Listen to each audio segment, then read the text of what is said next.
Olá, amigos. Hoje vamos falar sobre a CPI do crime organizado. Estamos resgatando um depoimento que julgamos de extrema importância, pois há um relato muito detalhado do ex-governador do Rio de Janeiro, Antony Garotinho, sobre as relações existentes entre o crime organizado, os políticos e os operadores de justiça. Ele traz em seu depoimento dados que nos deixam estarrecidos quanto estas relações podem ser nefastas ao país. Acompanhe o depoimento e dê sua opinião sobre essas relações nada republicanas. Também inscreva-se no canal JW News. Vamos ao vídeo. Obrigado, senador Contarato. É um prazer falar, o senador Alessandro Vieira, o senador Mourão. E eu queria, senhor presidente, antes de falar dos assuntos, fazer dois registros. O primeiro é que eu sou jornalista há 40 anos, né? Comecei no rádio, em 44 anos de rádio, e depois migrei e continuei no rádio e no jornal.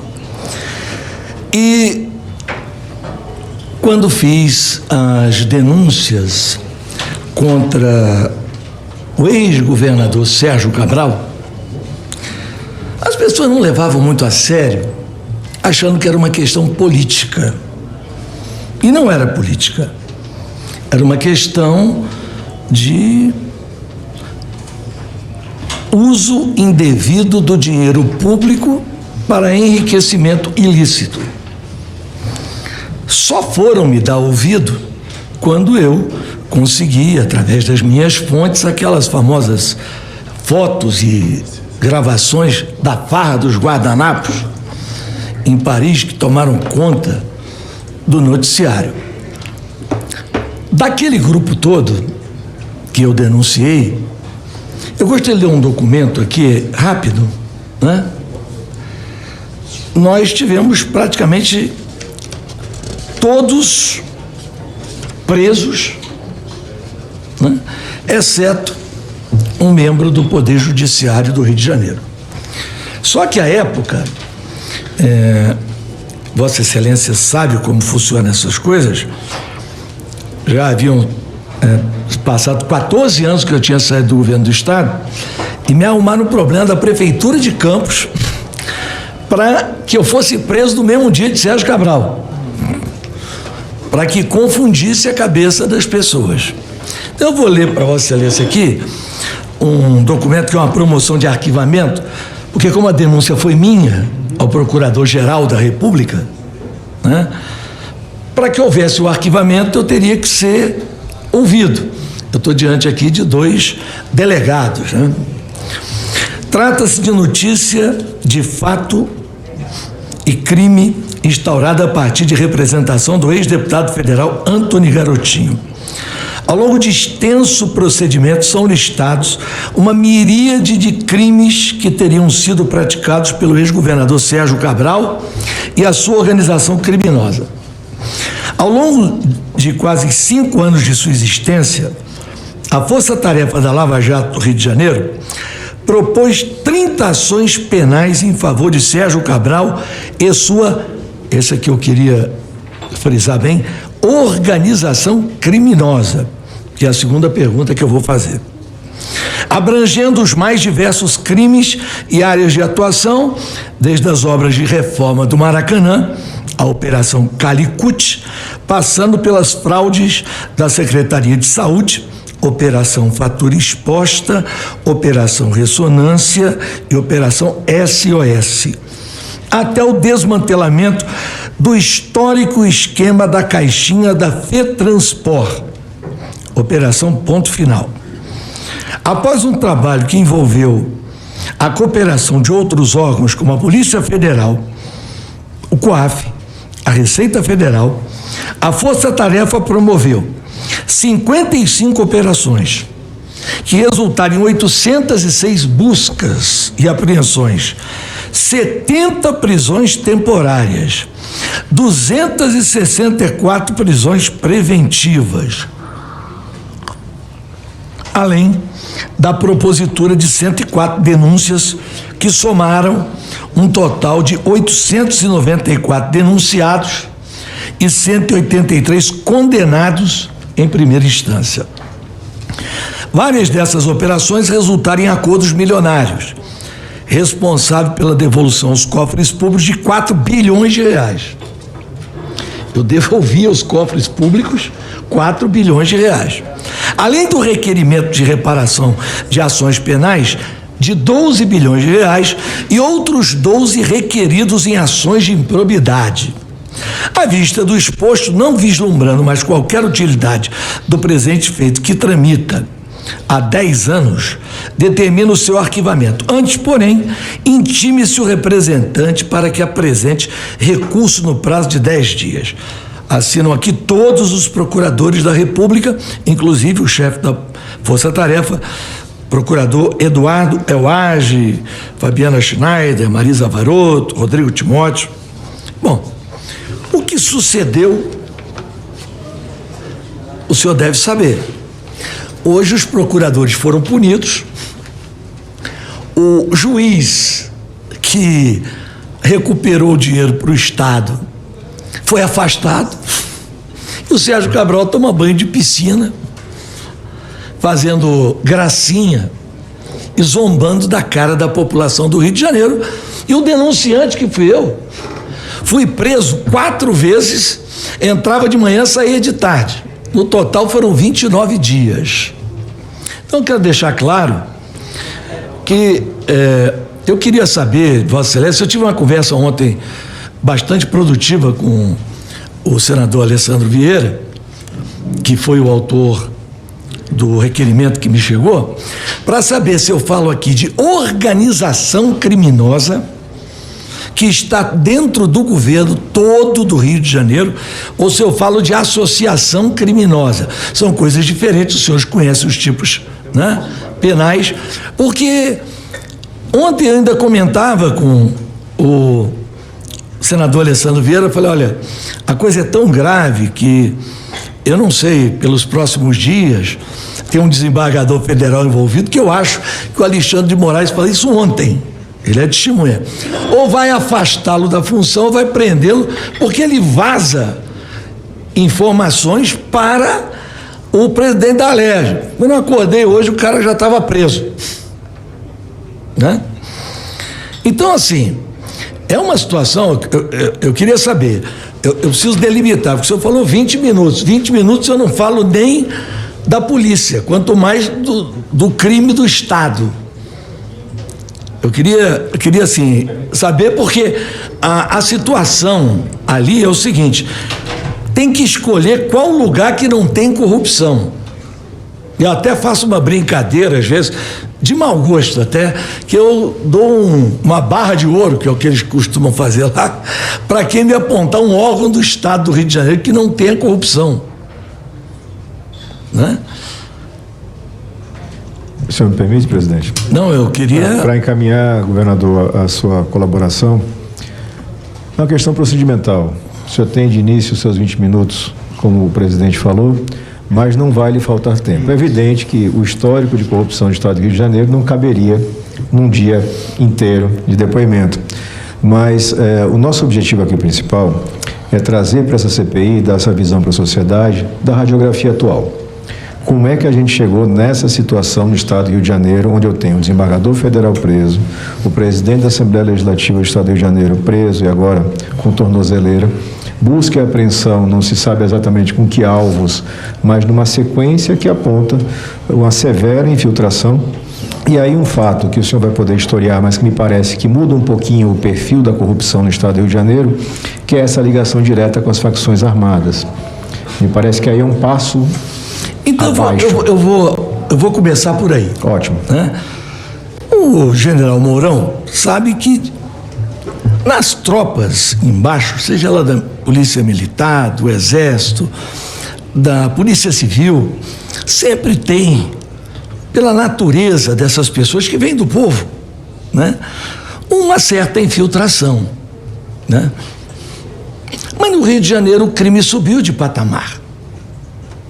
E eu vou contar aqui, eu já tinha um pouco de desconfiança pelo que estava vendo na máquina pública, mas aí vieram 4 atenções, aí eu vou pedir uma atenção especial num dos episódios ao agora senador, mas general Mourão, porque envolve o Exército Brasileiro.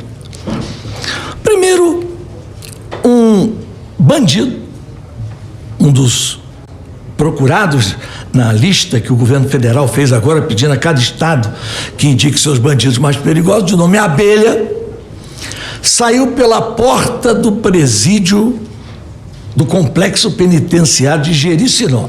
Tem um complexo de vários presídios. Pela porta da frente, andando. Todo mundo queria saber. Aí o secretário, à época, disse: não, foi um erro da justiça. Eu verifiquei lá no sistema que ele estava em liberdade. Aí a justiça, não, foi erro do... Bom, foi erro de um, foi erro do outro. O Abelha está solto até hoje. Eu falei, poxa, isso está me cheirando alguma coisa muito estranha. Mas um fato não é suficiente para você levantar envolvimento de autoridades do nível de secretários, governadores, né, envolvidos com crime. Aí vinha um segundo episódio, que até foi tirado da minha página e retratado pelo jornal O Globo numa ampla matéria. Comando Vermelho ordenou trégua no G20. Aí eu fui apurar, né?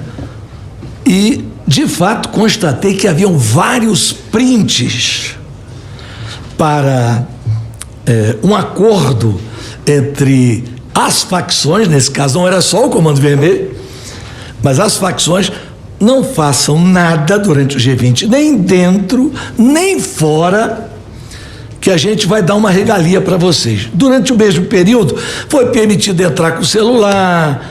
O Comando Vermelho ganhou um forninho daquele elétrico, tem um nome, Air Fry, né? Umzinho em cada ala auditiva pessoal, mais importante, uma vergonha, né? E aí eu falei, bom, aí eles apresentaram uma estatística, né? Aqui numa nota pública, esta nota aqui, dizendo que a matéria do Globo e a minha reportagem eram falsas porque os números não se alteraram do período do evento do G20.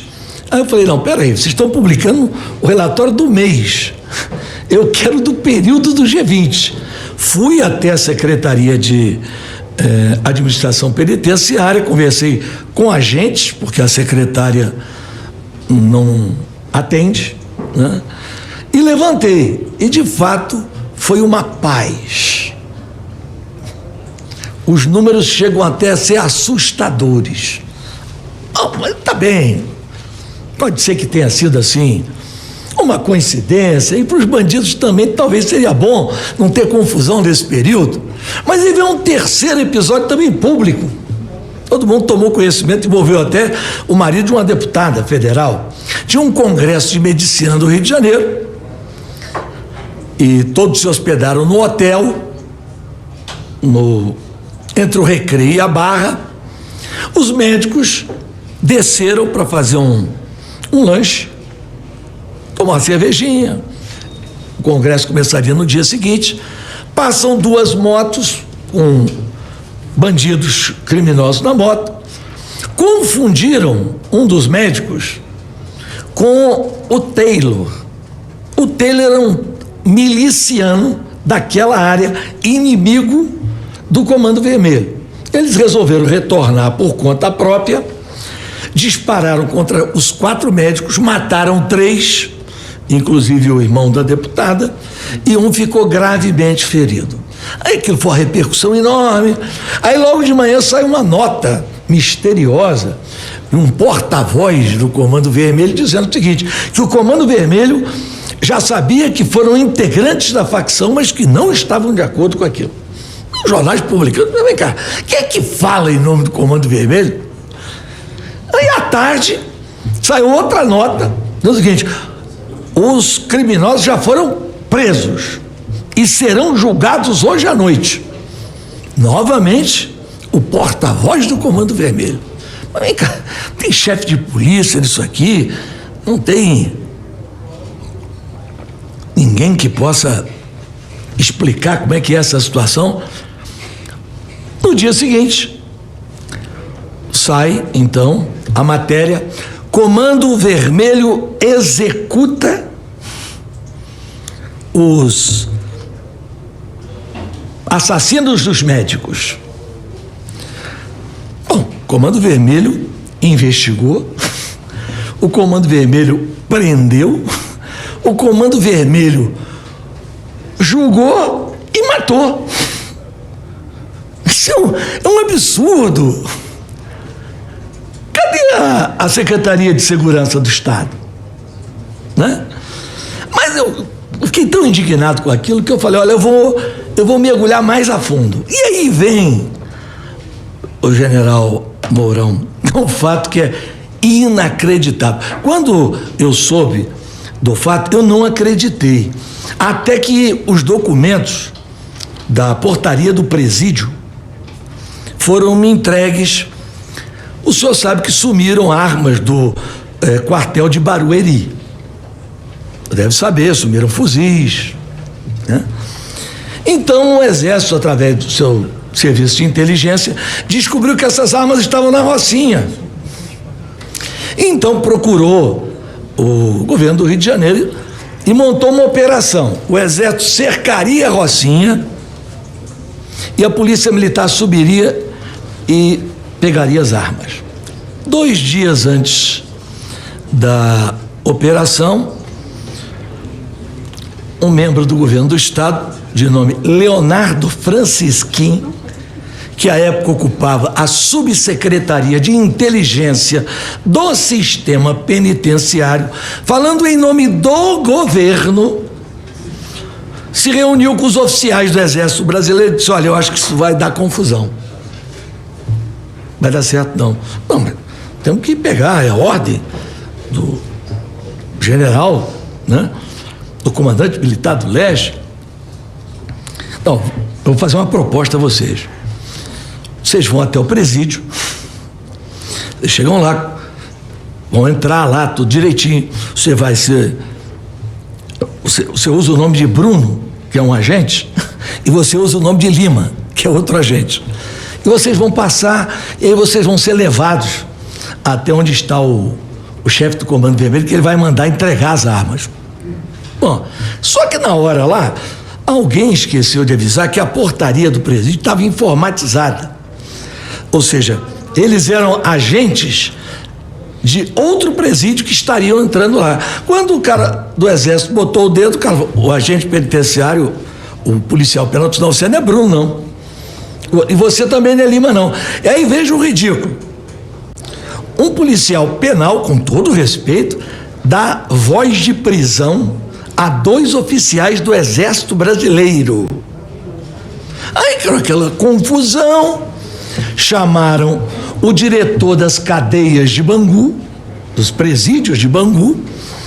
Ele não sabia o que dizer. Não, isso é uma operação sigilosa do Exército Brasileiro com a Secretaria de Administração Penitenciária. E não, mas olha, o diretor do presídio, então, o chefe das cadeias, disse: ó, eu não tenho como. Quero saudar aqui meu amigo Magno Malta, prazer em vê-lo recuperado, meu irmão. E chamam então o Francisquinho, que tinha acordado. O Francisquinho disse: olha, é o seguinte, você quer o quê? Não, eu vou lançar isso aqui no livro, que eu não vou segurar esse negócio aí não. O policial penal lançou tudo do livro e ele acompanhou, o chefe da cadeia, a ida dos policiais, né, dos oficiais do Exército Brasileiro, até um chefe do Comando Vermelho preso. E ele disse: ó, não precisa ir na Rocinha não. Amanhã vocês vão lá num lugar em Jacarepaguá chamado Gardênia. As armas vão estar dentro de um carro, né? E vocês podem pegar lá, não vai ter ninguém lá não. Ocorreu tudo, ninguém foi preso e as armas, faltando apenas um fuzil, todas as demais foram recuperadas. Não sei se o senhor tinha conhecimento. Aí eu até estranhei que depois me ligou um general em nome do comandante do Exército. Não, o senhor podia nos ajudar. Eu falei, eu? Não, o senhor podia colaborar, pelo menos dizendo aí quem foi que deu a ordem. Eu falei, ô general, eu vou pedir aqui para não falar o nome do general, porque ele não tem nada com isso, ele está cumprindo o papel dele. O senhor quer que eu colabore com quem? Não, o senhor, do jeito que detalhou a operação, o senhor deve saber quem deu a ordem aos oficiais para ir lá, porque o general Paiva não foi, o chefe da apuração, o general Landrital, também não foi, o comandante militar do Leste também não foi, só falta o senhor dizer que fui eu. Eu dizia, olha, eu sou jornalista, eu tenho segredo de fonte, eu não sei quem foi que deu a ordem, mas também se eu soubesse eu não ia dizer não. Isso não é problema meu, não é problema vocês apurarem essa situação. Não sei nem como terminou isso. Gostaria até de saber do general Mourão quais foram as providências adotadas dentro do Exército Brasileiro para essa desmoralização dos oficiais se submeterem a negociar a entrega dos fuzis roubados num quartel em Barueri com traficantes do Comando Vermelho dentro do presídio no Rio de Janeiro. Isso merecia, no mínimo, né, um esclarecimento, uma nota do Exército Brasileiro que nunca teve, que eu saiba. Pode ser que eu esteja enganado, o senhor que é um militar agora na reserva, né, por causa do seu mandato, né, o senhor podia nos informar. Então, esses 4 fatos me levaram a uma convicção. Havia um acordo claro entre as autoridades estaduais e o Comando Vermelho. E aí eu quis traduzir isso em número. E, paz, meus senhores, o Comando Vermelho, além de recuperar todas as áreas que ele havia perdido, ele conquistou áreas que eram da milícia. Jacarepaguá, por exemplo, era uma área totalmente dominada pela milícia. Hoje você tem metade milícia, metade Comando Vermelho em combates sangrentos. O corredor da estrada de Madureira, não é Madureira bairro, é um corredor que liga Itaguaí até Nova Iguaçu. Ali tem vários bairros, Conjunto da Marinha, Botafogo, vários bairros, né? Mais de 30 bairros. Aquilo era tudo milícia. O Comando Vermelho tomou tudo. E eu, por uma situação que vivi, né?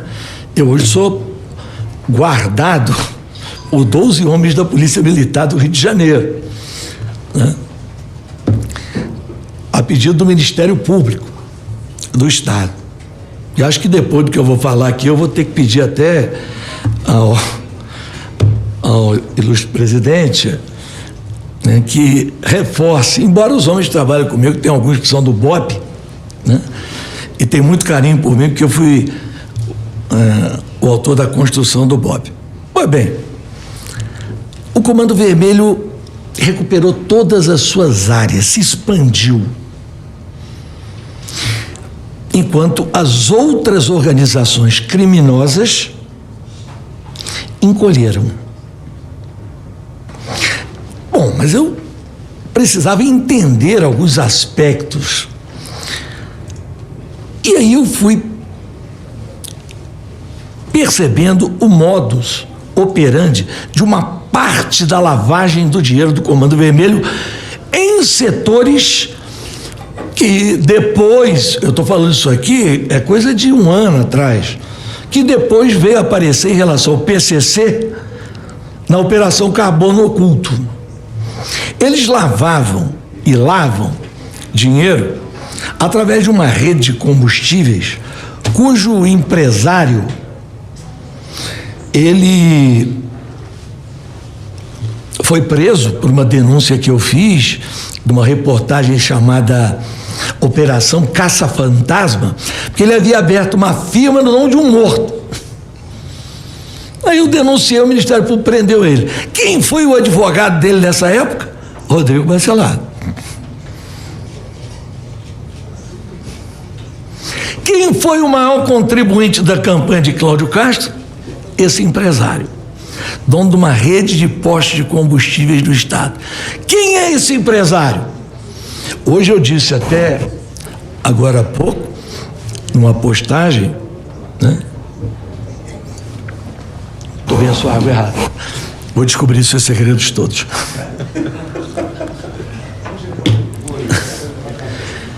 O nome desse empresário é Fernando Trabac. Só anote o nome dele aqui. E a lavagem é feita através de uma associação de postos de combustível do Estado do Rio de Janeiro, a Aposerge.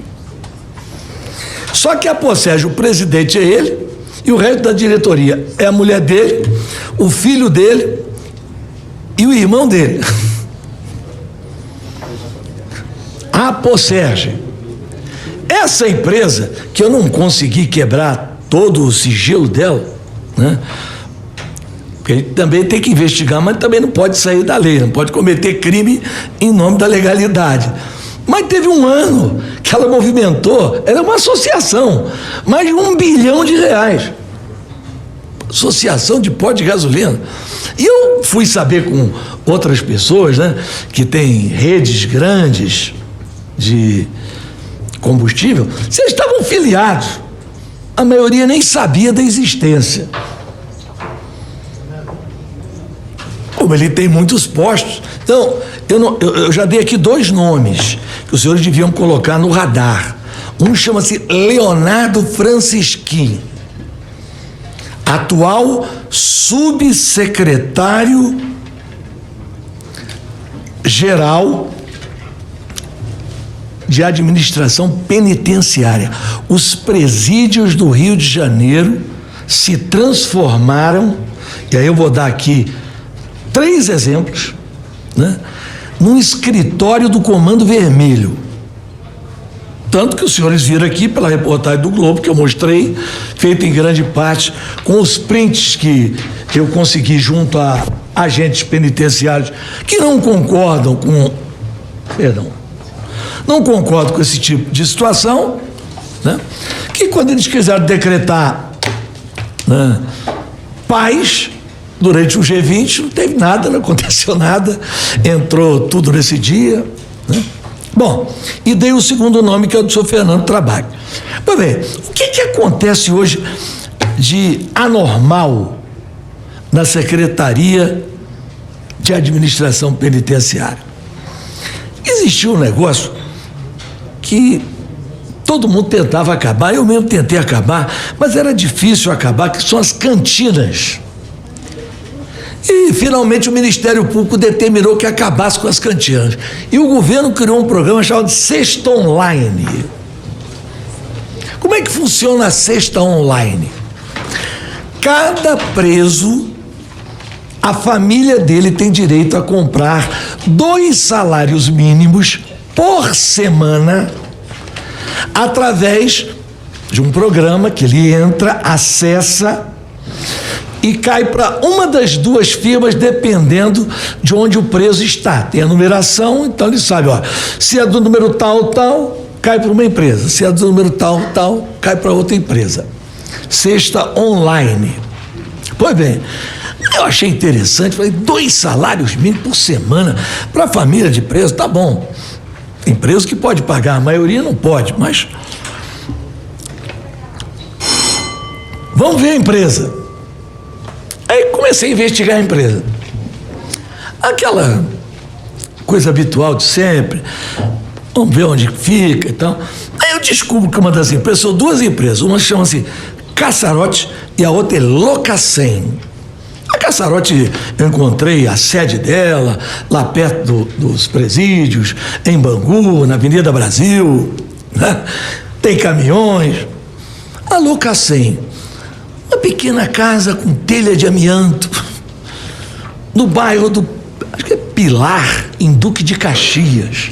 Eu até liguei para um colega meu, o Washington Reis, ele escuta, você conhece esse bairro aí? Ele conhece até, como governador, asfaltou umas ruas lá. Eu falei, tá bom.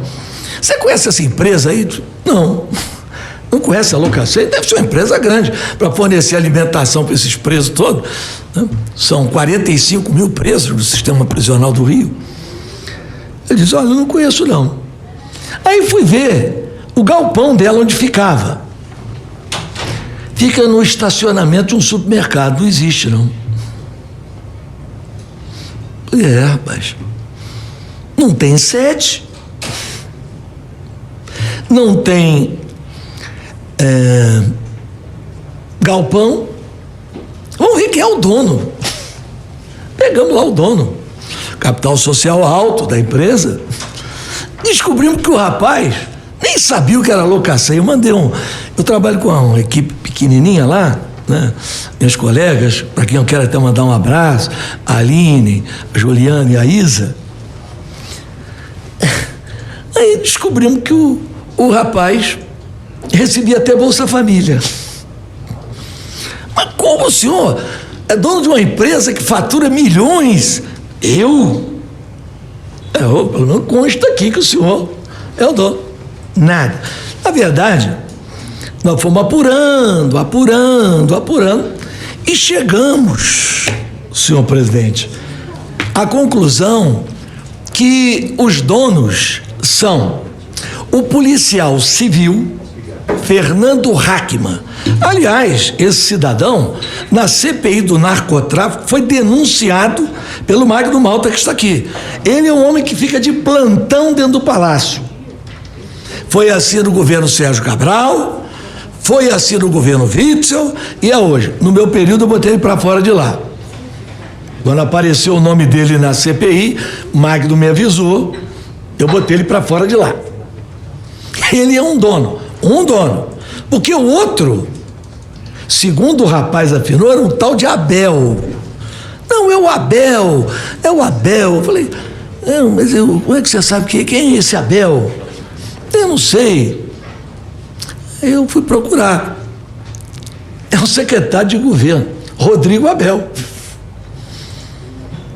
Na verdade, ele não é secretário de governo. O secretário de governo é o seu conterrâneo lá. Ele é, vamos dizer assim, chefe do gabinete ali.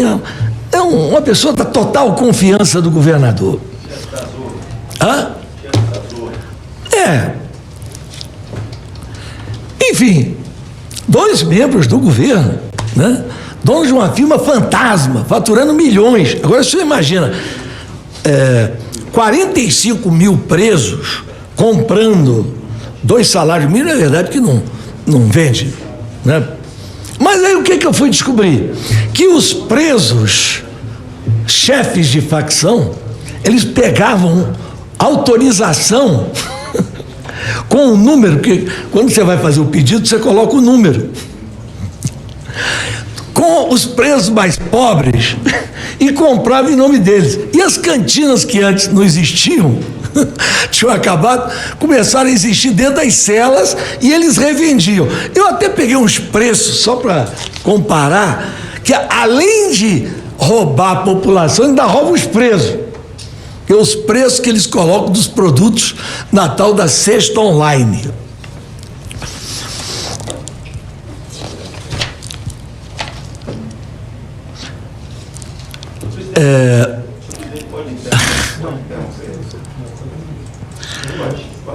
Olha assim, só para...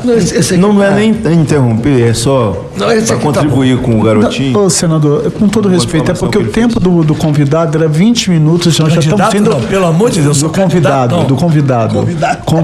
O tempo do convidado era de 20 minutos, já estamos indo para 40 minutos. Sim. Depois que ele expor, aí eu vou abrir para o relator e abro para o parlamentar. Quero registrar a presença do senhor, do deputado Luiz Lima.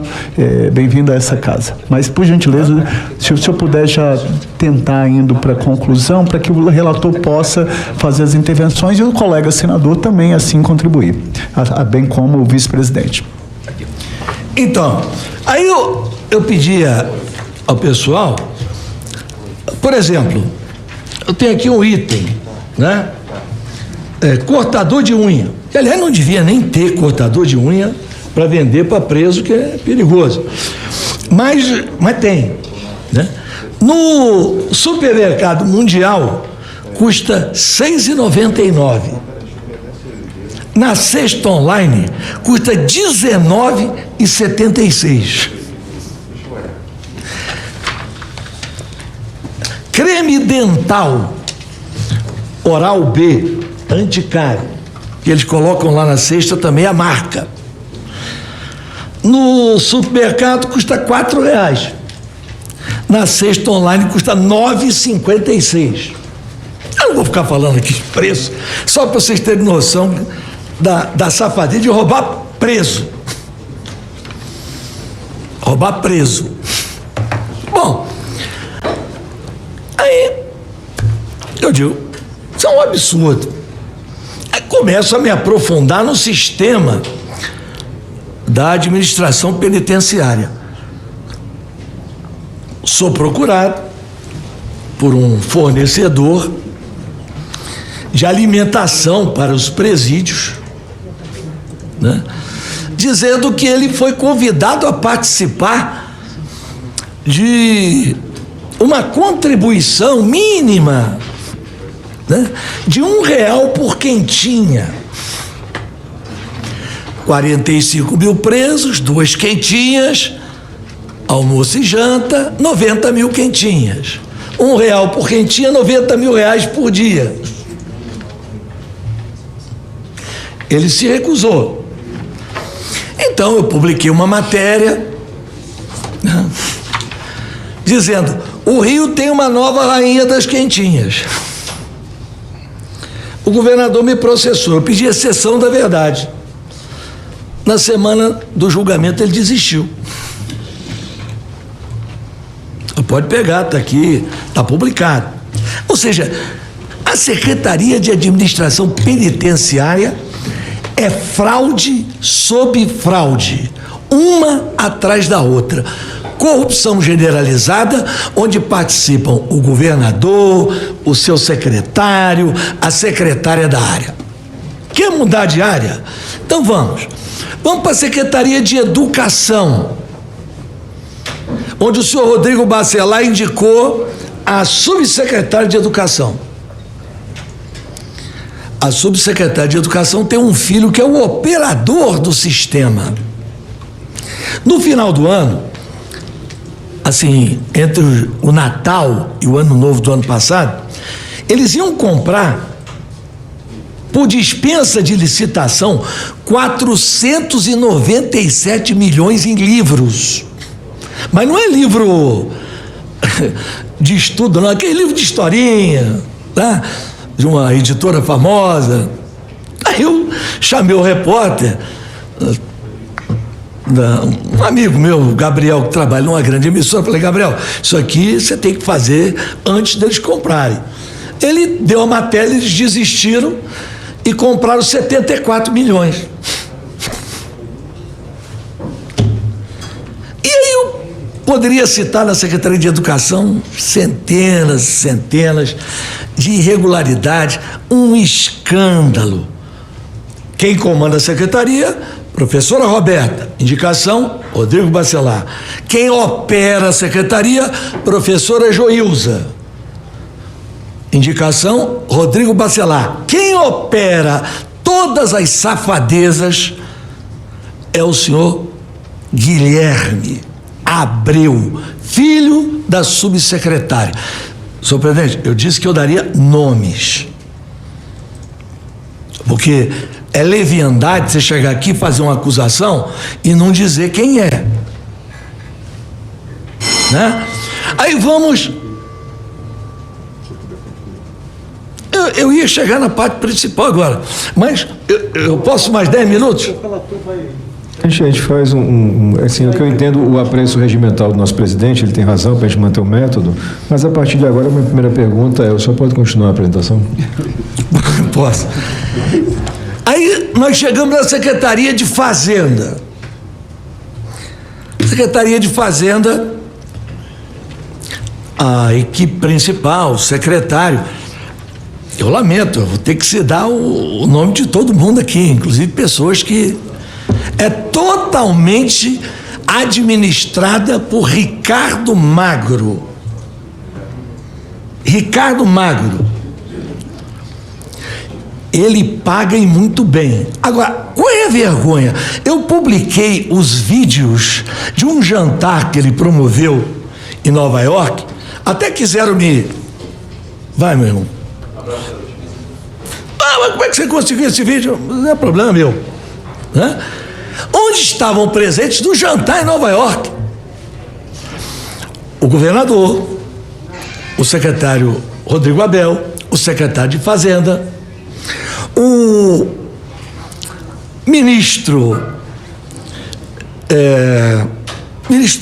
o líder do governo no Senado, o seu Jacques Wagner, que discursou. O então ministro Barroso, representando o Supremo Tribunal Federal, no jantar do maior sonegador de impostos do Brasil. E o presidente da Câmara, Hugo Mota. Além de outras figuras que foram citadas pelo cerimonial do evento. Eu vi aquele vídeo, eu não acreditava. Patrocínio da Refit.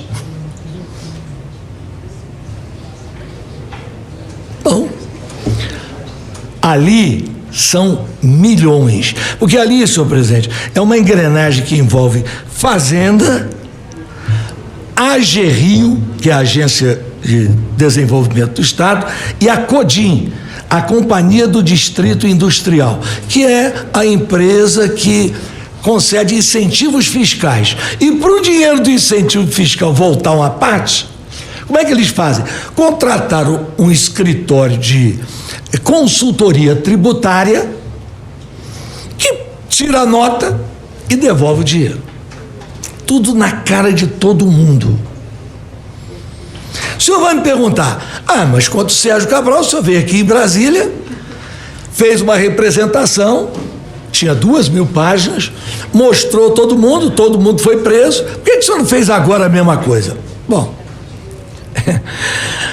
eu estava até preparando, disse ao senhor ontem, mas quando eu vi que houve um atalho, onde o ministro Alexandre de Moraes usou o fato dele ser relator da DPF das favelas e, aproveitando daquele fato, prendeu, né, o presidente da Assembleia, que depois foi solto, e eu já tinha conhecimento, né, de tudo que aparecia como informações. O Rodrigo Bacelar, senhor presidente, e o governador, eles montaram 2 organizações criminosas. Uma na Assembleia Legislativa, o senhor vai ver, se essa investigação for a fundo, a lamentável situação. E vou dizer para o senhor, corrupção não tem partido. Tem gente de tudo quanto é partido envolvido. Tem uma lista de 47 deputados que recebem mesada. 47 deputados. Vai aparecer, está no telefone dele. Ele foi preso com 3 telefones, 2 eram telefones e 1 era uma agenda. Ele usava o telefone como agenda porque ele achava que nunca ia ser pego. Agora há pouco eu tive a notícia, vai sair ainda na imprensa, eu acabei de publicar na hora que eu estava entrando aqui, já encontraram uma conversa dele com o corregedor do Ministério Público Estadual do Rio de Janeiro. Então o senhor vai ver que esse negócio, se for para passar limpo, né, vai ser muito forte. Então, senhor presidente, assim, eu teria aqui dezenas de outras situações, né? Fico à sua disposição, se o senhor quiser tirar dúvida de qualquer coisa, se o nobre presidente quiser também perguntar. Eu agradeço pela colaboração inicial, governador Garotinho, e agradeço aqui pela concessão do nosso presidente. O senhor verbalizou que o Rio de Janeiro hoje, nessa esfera de interface entre o crime organizado e o poder público, teria duas organizações criminosas, uma na Alerj e outra no governo. Definindo isso e tentando traçar uma espécie de organograma, na cabeça da organização criminosa da Alerj teria o deputado Bacelar. Isso. Na cabeça da organização criminosa do governo, quem seria? O governador. O próprio Castro. Abaixo deles, quais seriam os nomes mais relevantes dentro dessa estruturação de crime? Olha, na Assembleia tem a chamada Tropa do Bacelar, que são os deputados Paul Bel, Alan Lopes, e eu não me recordo, tem um terceiro, Amorim, que é o Rodrigo Amorim, que é o presidente da CCJ. No governo, aí é geral, mas tem aquela turma que eles chamam lá de turma do charuto. Não sei por que esse apelido, não sei nem se o governador usa charuto, mas é o apelido da turma do charuto, que é o governador, é o seu conterrâneo, o senhor André Moura. Aliás, o senador, o senhor André Moura, o que ele vem aprontando no Rio de Janeiro é quase que um refúgio. Ele está fugindo de Sergipe, porque não é possível que o cara faça as situações que faz lá com tanta disfarçatez. Eu não sei se Vossa Excelência tem conhecimento, ele estava guardando um alto valor dentro de casa e aí o dinheiro sumiu. Aí ele deu parte como foi um assalto. O senhor conhece o delegado de polícia? O contrato está até rindo, porque ele é delegado de polícia. Na verdade, ele deu uma volta. Bom, a polícia, um banho. O termo policial é esse. Ele deu um banho. Mas eu não vou discordar do delegado de polícia. Continuando ali na turma do charuto. O Rodrigo Abel, o André Moura, o governador. Você me vê mais quem ali? O Fernando César, que é o cara que faz o jogo assim mais sujo, né? Olha, é difícil. O secretariado, como é que o governador, ele não era uma pessoa experiente, ele era vereador e caiu ali de paraquedas, assumiu numa eleição, então ele terceirizou. Então, assim, entregou para o Rodrigo Bacelar para montar. Então, cada secretaria é um feudo. E cada um quer obter para si e para o grupo, né, o maior lucro possível. É difícil chegar aqui e dizer, olha, fulano não está. Entendeu? Mas, assim, quem tem o dever de zelar por isso é o governador, né? O senhor pode apontar, o senhor já fez isso na sua declaração inicial, mas falando da organização criminosa, nas suas palavras, a organização criminosa da Alerj, a captura do orçamento se daria por que vias? O senhor deu alguns exemplos, mas particularmente a turma que seria, nas suas palavras, comandada pelo deputado Bacelar, se apropriaria do orçamento de que formas? Não, olha, embora tenha emenda impositiva, não tem a proporção que tem aqui no governo federal. É muito pequena. A captura do dinheiro, não é do orçamento, é feita através da seguinte forma: o Rodrigo Bacelar arrecada, né? O senhor vai ver que vai aparecer na agenda 400 mil.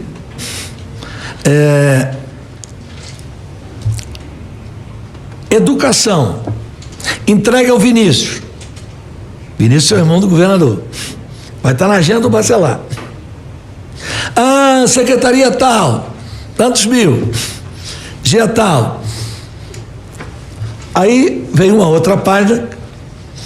Deputado fulano de tal, pago dia tal, 80 mil. Vai até ter briga entre eles, porque o valor para cada deputado é diferente. Acho que eles vão acabar ficando chateados, vamos dizer assim, pelo nível que cada um tem. Então funciona assim, né? O Rodrigo fica com uma parte grande, é visível pelo enriquecimento ilícito dele. Eu, inclusive, apresentei uma representação, né, através de uma interposta pessoa, por enriquecimento ilícito a ele, ao Ministério Público. O Ministério Público arquivou. E depois o Conselho Superior do Ministério Público reabriu.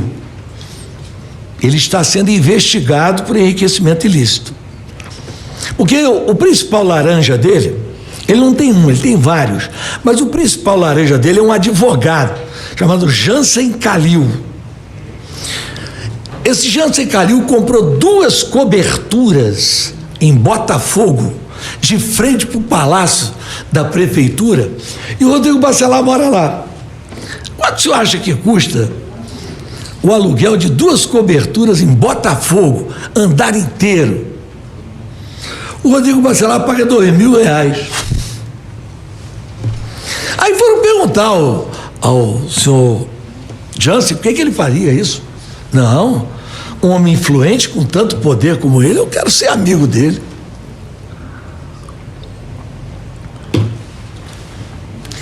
O Rodrigo Bacelar, eu mostrei, fiz uma reportagem, tem 2 semanas, está construindo na minha cidade um clube privado, com quadra de tênis, com campo de futebol, com, enfim, L ponto. Eu comecei a desconfiar, né? Minha cidade lá, eu mandei o pessoal ir lá. Disseram, o deputado desce ali, está mandando fazer um L ponto para ele descer ali. Na cara de pau, o terreno custou 3,5 milhões. Se a Polícia Federal não achou mais dinheiro hoje, é porque não foi em uma das casas que não está no nome dele, está no nome do irmão dele, que é o outro grande laranja dele, que chama-se Nelson Bacelar, estou dando o nome. Comprou uma casa num condomínio lá em Campos chamado Granja Corrientes, tá? Esse caso é interessantíssimo. O cidadão, ele trabalhava nas plataformas, um engenheiro holandês foi chamado para a matriz. Então tem que vender a casa às pressas. Vendeu lá por 4 milhões. Aí, não satisfeito com isso, o irmão dele comprou o terreno do lado direito de um policial civil e do lado esquerdo do meu querido professor Luciano D'Angelo. Vendeu o terreno e construiu uma fortaleza. A casa é um negócio impressionante. Não saiu na imprensa, porque ele controla lá a delegacia de polícia. Um rapaz procurando uma casa para alugar, passou em frente à casa lá, tomou tiro no carro. Achavam que estavam bisbilhotando, que era alguém ligado a mim, que estava filmando alguma coisa. Não, tomou tiro. Lá tem muito dinheiro guardado. Agora, eu estou falando aqui, eles vão tirar. Tem um lugar aqui que é onde tem mais, eu prefiro não dizer a Vossa Excelência aqui de público, porque senão eles vão lá e tiram. Perfeito. Com relação a nossas palavras, a organização criminosa que seria comandada pelo governador Cláudio Castro, também a captura do dinheiro, esse sequestro lá dos recursos públicos do Estado do Rio de Janeiro, daria nas secretarias? Nas secretarias e em negócios, tipo diferimento. Olha, o cara é o maior devedor de imposto do Estado. Você ainda faz para ele incentivo para importar querosene e óleo diesel? Bom, o cara tem que ser punido. Então, assim, negócios tipo o Ricardo Magro e outras figuras, o Trabac, porque eles controlaram a agência de energia. Então, o cara quer botar gás no posto, tem que pagar 500 mil. Se não pagar 500 mil, não autoriza, não tem licença para botar no posto de gasolina gás. Um escândalo. Ô, relator, senador Alessandro, eu levei 2 anos investigando Sérgio Cabral. Eu achava que não ia haver nada igual. Se bem que o Sérgio Cabral presta consultoria, o presidente da Alerj, o filho dele trabalha no gabinete do Bacelar. Mas não precisava chegar a esse ponto. Eles só não estão roubando mais do que o Cabral, porque na época do Cabral tinha Copa do Mundo, tinha Olimpíada, tinha muitas obras do PAC, que o governo federal colocou lá. Mas em proporção, é uma coisa impressionante. Se tiver uma investigação séria, vai faltar, já falta, né? O Rio de Janeiro hoje tem um déficit de 50% de cadeia. Não foi, nos últimos 7 anos, não foi construído um presídio. Um presídio. Uma casa de custódia. Mas vai faltar cadeia para a autoridade, porque a autoridade lá fica no Bangu 8. Vai faltar cadeia. O seu colega, perdão, o seu conterrâneo, não é seu colega, pela sua postura, o senhor não pode ser colega do André Moura. Está se falando desse escândalo aí do Banco Master. Eu fui o criador do Rio Previdência. Na época foi a forma que eu e Fernando Henrique, junto com Pedro Malan, encontramos de capitalizar o fundo, pegando valores de royalties futuros, trazendo a valor presente e transformando em títulos, que só podiam ser usados para pagar os aposentados. Pois bem, mudaram a lei e o título hoje pode ser usado para qualquer coisa. O Rio Previdência só com o Banco Master botou 930 milhões de reais depois de advertido pelo Tribunal de Contas que o banco estava em processo de falência. Mas não é só isso não. A SEDAI, que tem um outro fundo de previdência muito forte, botou 250. Vão perder o dinheiro todo. Porque foi naqueles títulos que não tem cobertura do fundo garantidor de crédito. Vai quebrar o fundo? Vai atrasar o salário dos aposentados? Não vai, porque o fundo tem 9 bilhões. Né? Mas quem vai ser responsabilizado? Todo mundo sabe, até as paredes confessam, como diz aquela canção, né? Que quem indicou essa diretoria do Rio Previdência foi o Rueda junto com o André Moura. E o senhor tem informação de algum benefício recebido por eles pela aquisição dos títulos podres do Master? Olha, eu tenho, mas eu não quero falar aqui o valor, porque a pessoa que me informou, depois pode não querer confirmar, é diretor lá trabalha no fundo, né? Mas é um valor alto, acima de R$1 milhão por aplicação, tá? O senhor Antônio Rueda e o senhor André Moura, Banco Master. Então, assim, além daquela corrupção cotidiana, da licitação fraudada, um negócio que a lei tem que mudar rapidamente, adesão de ata. Estão aderindo à ata com uma facilidade enorme. Seria uma coisa boa se não tivesse picareta no mundo. Mas do jeito que tem, não tem como. A adesão de ata no Rio é assim, uma atrás da outra. Então, se eu perguntar, qual a modalidade de corrupção que tem lá? Todas. Todas. É adesão de ata, é superfaturamento, é obra paga e não feita, é material que não foi entregue, é esquema com trabalho no combustível, com Ricardo Magro na Refit, esquema no Master, esquema em tudo. Eu lamento, né, que ainda tem alguém no Estado que não veja isso. Eu acho até que muita gente vê, mas nós chegamos a um ponto de naturalização. Sim, é verdade. Do crime, que algumas pessoas, todo mundo faz isso. Isso é ruim, porque as pessoas honestas, elas acabam sendo julgadas por esse tipo de bandido, né? Aí, governador, entrando para o momento porque a corrupção a corrupção avançou no Rio de Janeiro, a gente já entendeu nesse cenário, mas um dos pontos, e talvez o ponto fundamental para essa CPI, é o momento em que você tem a vinculação com o crime armado. Eu citei no início aqui os pontos ali, sim, do Comando Vermelho. De conexão entre o deputado Bacelar e as lideranças do Comando Vermelho. Não só do Bacelar, mas do sistema penitenciário, o Leonardo Francisquim. Sim. Essa conexão, ela tem uma derivação da conexão tradicional da política fluminense com o jogo do bicho, ou é uma nova construção? Não. É uma nova construção? Não. O jogo do bicho, ele se profissionalizou e criou o escritório do crime, cujo elemento principal morreu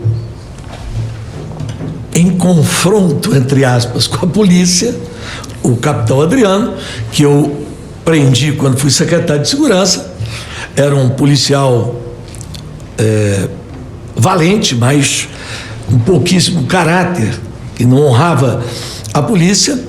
Então, o escritório do crime contratado, né, pela contravenção. Assim, quer matar fulano? Por isso que eu tenho minhas dúvidas, sabe, Excelência, em relação à morte da Marielle, mas não é o caso aqui, eu não vou tocar no assunto, porque, para mim, né, a coisa não foi bem como tentaram colocar ali, não, mas em outra oportunidade. Eu estou procurando aqui, ser o mais objetivo possível. Espero que esteja sendo, né?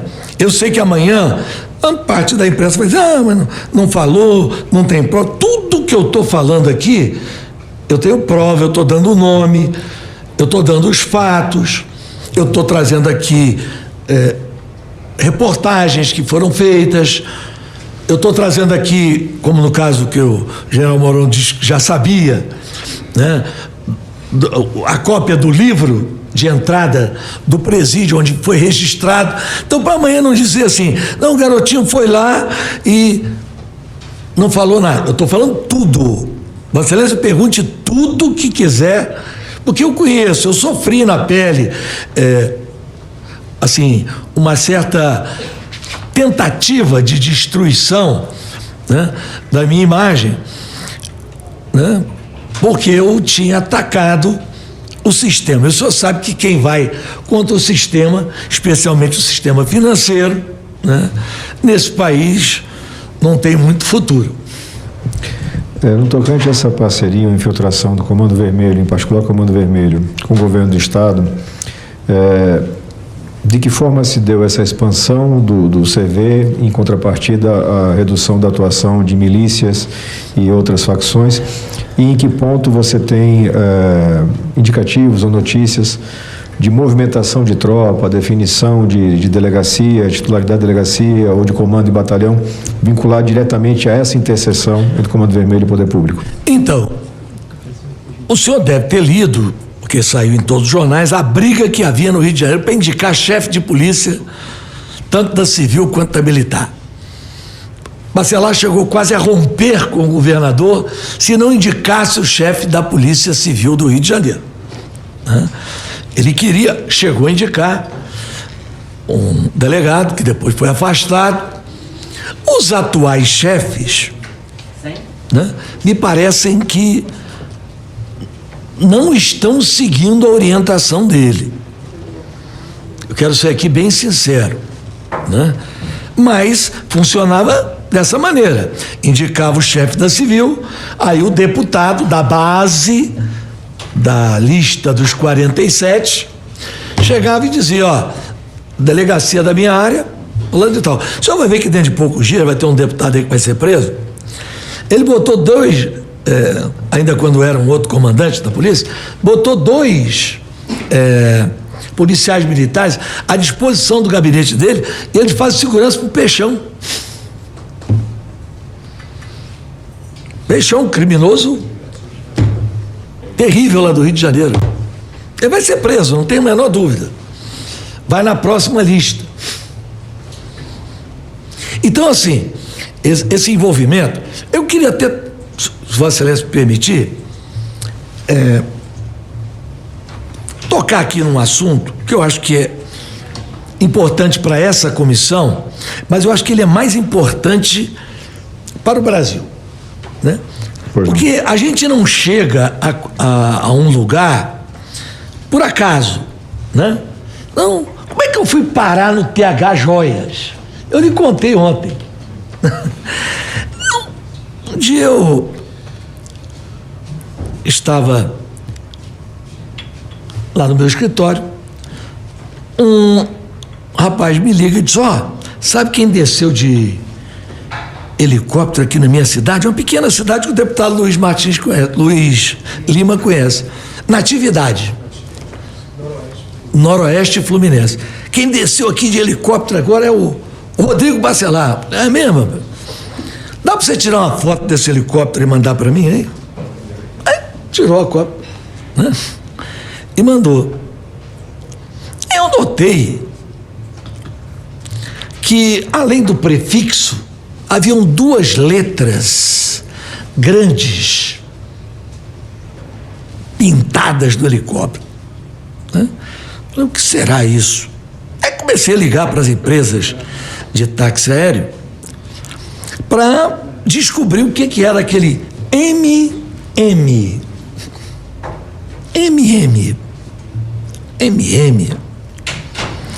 Quem será esse MM?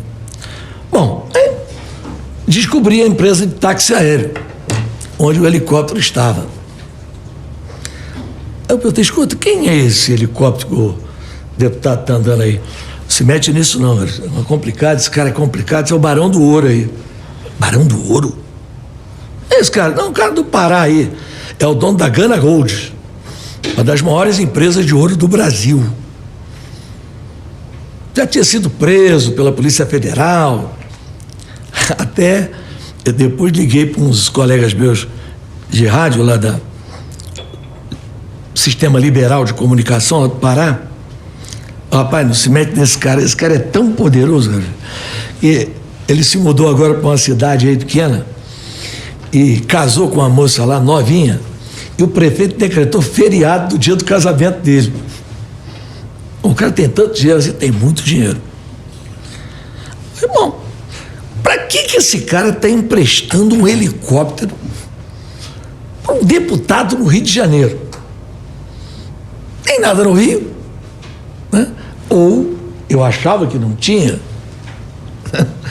Aí, só sabe aquele modus operandi, né? O cara tem uma grande empresa com capital social grande, ele abre outra em outro estado, coloca no nome de uma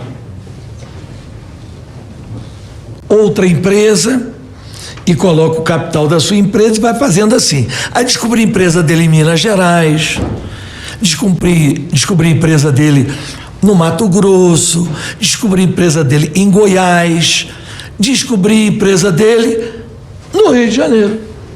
No Rio de Janeiro. O nome da empresa dele chama Zocar Caminhões. Caminhão quem que essa empresa tem contrato? SEDAI, para transportar água. Bom, o Rio de Janeiro fazer transporte de água naquele volume que estava se dando, tinha fatura de 3 milhões, 4 milhões, 5 milhões, eu falei, ih, rapaz, é complicado, né? Mas vamos ver, né? Pode ser que esse cara tenha tanto interesse assim, né? Mas não me conformei, não. Eu falei, eu acho que é muito pouco. Ele emprestar um helicóptero, mesmo que eles estejam fraudando, bota 10 caminhões, diz que é 50, ninguém anotou aquilo lá, não atestou. E a SEDAI, a indicação do presidente era do Bacelar também. Aí eu descobri que ele tinha uma sociedade do Espírito Santo com uma outra firma. E essa outra firma do Espírito Santo tinha capital social numa construtora no Rio, que tinha um contrato de 400 milhões para fazer o aterramento do Novo Guandu. Aí, 400 milhões não é transportar água, é outra coisa. E aí fui me aprofundando. E aí descobri que eles recebiam propina em ouro. Parte do dinheiro que eles recebiam de propina era pago em ouro. Eu até lamento que não esteja aqui um deputado do Rio de Janeiro, que eu lhe contei ontem, que estava aborrecido com o governador e foi lá pedir uma ajuda. Bom, eu queria que meu pai fosse nomeado, o governador tratou comigo e disse que ia me dar a secretária. Eu falei, eu não falo com o governador, não estou com o governador, não posso ser. Não, moço, me dá uma ajuda aí, me dá uma coisa dele aí para eu falar. Vou vender a informação para você, mas olha, eu vou escrever isso aqui para você. Você vai lá na tribuna da Câmara, sobe e fala. Eu escrevi para ele: governador, ele fez o discurso aqui, o senhor vale ouro. O senhor e o presidente da Assembleia são homens que brilham, são homens que de um quilate que não pode ser medido. Segundo ele me contou, quando ele desceu no aeroporto do Rio de Janeiro, o assessor do governador já estava lá esperando ele. Ele não entendeu nem o que ele falou, porque ele não sabia também, porque eu não contei para ele o que era, que eu tinha medo dele vender a minha informação. Nomeou o pai dele. Infelizmente veio a falecer depois, tal. Mas foi o secretário. Então, assim, aí eu falei, ouro, o que esse pessoal faz com tanto ouro? Eu disse, né? Eu não vou dar todos os detalhes aqui, né? Porque aí para pegar o crime perfeito, eu preciso de uma informação da CVM. O senhor sabe que existem muitos títulos lastreados em ouro, né? Mas eles pegavam parte do ouro e davam para o TH Joias. E o TH Joias fazia as suas obras de arte, que ele é um excelente joalheiro, para Vini Júnior, para grandes artistas e para todos os traficantes do Rio de Janeiro. Diga-se de passagem, é uma injustiça com o TH Joias. Dizer que ele é do Comando Vermelho. Ele faz joias e vende armas para todas as facções. Ele tem um namorado que é do Comando Vermelho.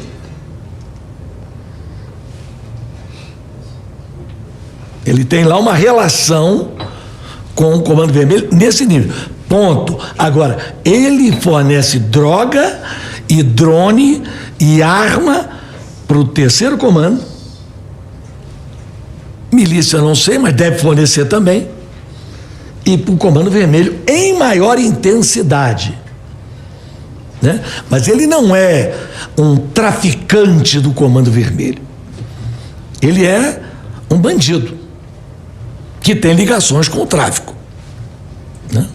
Dentro desse contexto, governador, de proximidade com as facções, enfim, infiltração criminosa, o que explica e por que aconteceu na forma como aconteceu a Operação Contenção, recentemente realizada pela Polícia Carioca? Bom, há várias versões, né?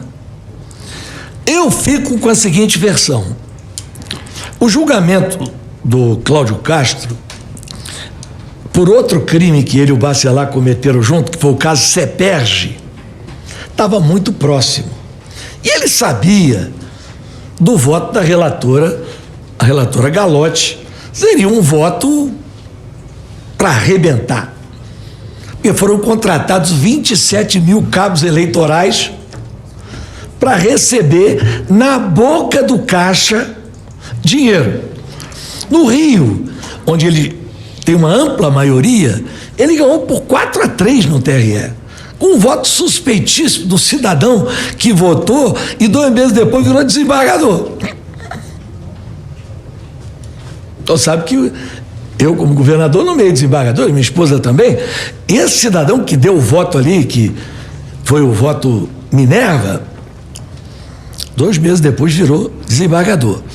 Então, eu acho que a operação ali foi um desvio de foco, uma covardia contra a polícia.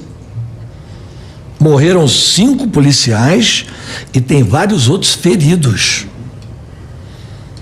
E não se tem até hoje prova contundente, clara, que aquelas pessoas que morreram tinham criminosos? Tinham.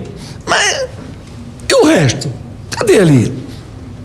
E o ministro Alexandre de Moraes, eu quero dizer aqui, claro, porque eu não tenho a menor simpatia, quero deixar isso bem claro, virou e, como relator da DPF das favelas, pediu para que fosse preservado o local para que ele mandasse peritos independentes fazer perícia. Sabe qual foi a resposta do governador? Só se fizer outra operação, porque não dá para voltar lá. Então, a operação foi para quê? E o principal alvo, que era o Doca, não foi preso. Doca já estava em Paraisópolis sob a responsabilidade do comando do primeiro comando da capital. Porque há também essa ilusão, né? PCC e Comando Vermelho são totalmente diferentes. O PCC trabalha no atacado. O Comando Vermelho é varejo. Agora, o Comando Vermelho começou muito de forma incipiente aquela matéria aqui, só para mim. Incipiente a entrar no atacado. Mas só para ter uma ideia da dimensão de uma coisa para outra, o Comando Vermelho tem muito poder porque ele domina muitas bocas e bicas. Se eu chego na Rocinha, por exemplo, é uma boca de fumo. Tem lá 30, 40 bicas. Cada bica dessa tem um gerentinho e a boca tem um gerentão. E todo mundo armado, né? Então, assim, o poder de gente armada deles é muito grande. Eu publiquei uma nota no dia 23 de outubro, depois de ter uma longa conversa com um policial que trabalha na Polícia Federal em São Paulo e está dedicado, debruçado, junto com o promotor, que agora me fugiu o nome, a estudar o caso do PCC lá em São Paulo, um promotor bastante conhecedor.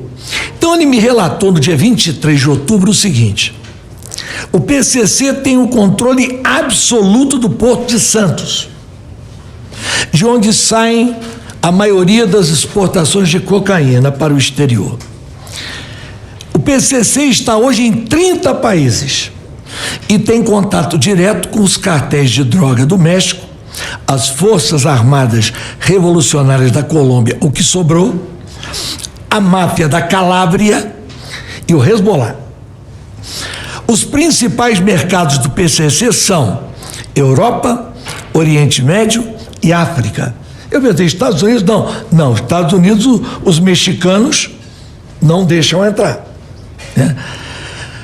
O PCC tem hoje segundo o SIS, a espécie de sistema de inteligência de Portugal, 1.000 membros em Portugal. 1.000. É dali que é distribuído para toda a Europa.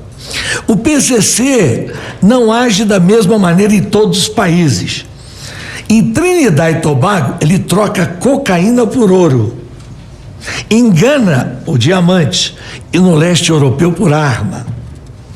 O PCC financia cursos para membros das suas organizações, para se serem juízes, delegados da Polícia Federal, promotores de justiça, delegados da Polícia Civil e outros cargos estratégicos no Judiciário. Além da infiltração no setor de combustíveis, o PCC tem hoje uma ampla rede de motéis, ele calcula entre 150 a 200 motéis, mais de 1.500 farmácias, imóveis e controla 40% das bets legalizadas. E no setor público, eles estão entrando em construtoras para obras públicas e empresas de ônibus. Marcola e Fernandinho Beiramar aparentemente são chefes dessas facções. Porque eu me recuso a acreditar, tendo um pouquinho de inteligência, com um negócio desse tamanho, um camarada como Marcola pode até ter criado seu braço armado, mas isso fugiu ao controle. Isso hoje é uma grande empresa multinacional. Ficar achando que vai resolver esse problema dessa maneira é um equívoco. É um equívoco. Por fim, ele me falou outras coisas aqui e disse que, através de advogados, Fernandinho e quem manda hoje do Comando Vermelho ainda é Fernandinho Beiramar, eu digo nessa parte operacional, como quem manda é o Marcola. Essa parte operacional é a visível. Agora nós estamos entrando na parte invisível, né? Eles ficam com a menor parte do dinheiro. A grande parte do dinheiro vão para operadores. Como é que você pega uma fintech? Você acha que o Marcola abriu uma fintech? Você acha que o Marcola controla 1.500 farmácias? Motéis? É claro que tem todo um sistema empresarial que se beneficia do crime. E que os governos são coniventes. Porque hoje, se eu quiser, através do equipamento que a Receita Federal tem, comprar um barbeador, pedir a nota fiscal, a Receita vai saber. E como é que isso tudo se movimenta? Bilhões dentro do país e ninguém sabe. Ou não queriam ver, ou não querem ver. Então, assim, para mim, senador Alessandro, há uma certa, ou houve até determinado momento, não sei, uma certa cumplicidade. É muita gente grande envolvida nisso. Seguramente.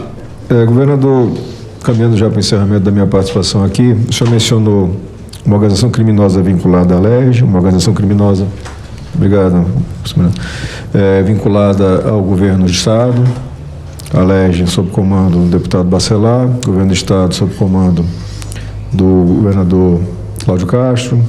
O senhor apontou aqui 3 ou 4 nomes em cada organização criminosa que seriam de maior relevância. Poderia até dar mais nomes aí, mas... O senhor apontou aqui fatos concretos que podem ser apurados, vinculações a escândalos já conhecidos, outros escândalos novos estão chegando, formas de lavar dinheiro. Eu quero lhe perguntar com relação à infiltração do crime organizado no Poder Judiciário e no Ministério Público do Estado do Rio de Janeiro. Se ele consegue definir também como novas organizações criminosas, essa infiltração ainda é pontual. Senador, quando eu denunciei o Sérgio Cabral, daquela denúncia, o chefe do Ministério Público foi preso, Cláudio Lopes, recebeu uma mesada de 150 mil. Quem não foi punido? O desembargador. A minha denúncia era falsa? Não, minha denúncia, os peritos do CNJ, não, está totalmente embasado, tudo que ele falou aqui é verdade. Mas houve um apelo à ministra-presidente do CNJ, dizendo que ele era formado em Direito, não entendia de engenharia, que ele foi induzido a erro pelos engenheiros do tribunal, punir os engenheiros do tribunal, e o desembargador não foi punido. Agora, o que nós estamos vendo? Um desembargador federal preso hoje, o corregedor do Ministério Público Estadual, gravações que já estão em poder da Polícia Federal, de conversa dele informando a Bacelar. Então é total. Não vou dizer que os poderes, né? Mas assim, tem... Agora mesmo foi afastado um lá no Rio de Janeiro também, todo o plantão dele ele que soltava traficante. E o senhor deve saber quantos habeas corpus foram dados a traficantes durante o ano passado. O senhor sabe o número? Não tenho o número agora, mas o senhor pode informar a gente? 6.200. Só pela Justiça do Rio de Janeiro? Não! Supremo e STJ. As cortes superiores. Se eu for botar os tribunais estaduais, aí passa disso. Eu estou falando só os tribunais superiores.